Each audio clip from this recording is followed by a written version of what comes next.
Now, let us discuss the term exposure in the context of disaster management.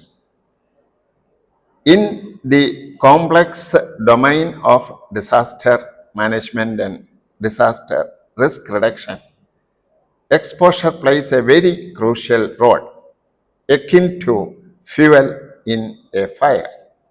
It refers to the location and presence of people, infrastructure, and other assets in areas vulnerable to hazards.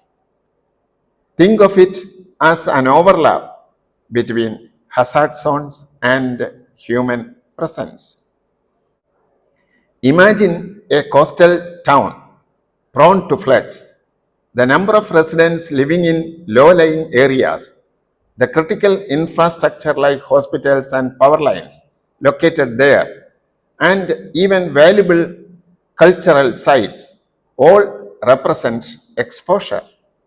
The higher the exposure, the greater the potential of impact of flood. Therefore, higher the exposure, higher will be vulnerability. However, exposure alone doesn't tell the whole story. Two crucial other factors are hazard and vulnerability. Together, these three elements, exposure, vulnerability, and hazard, form the foundation of disaster risk reduction efforts.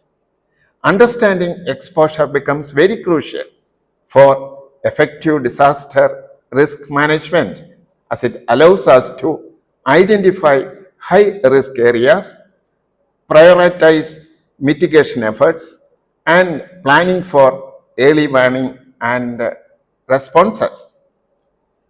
By mapping exposure, we can pinpoint communities and assets most likely to be impacted by different hazards.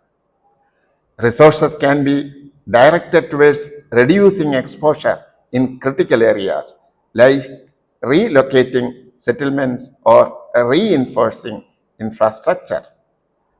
Knowing where people and assets are exposed helps design effective evacuation plans and emergency response strategies. Reducing exposure isn't always possible or desirable. Many communities choose to live in hazard zones for various reasons, including their livelihood opportunities.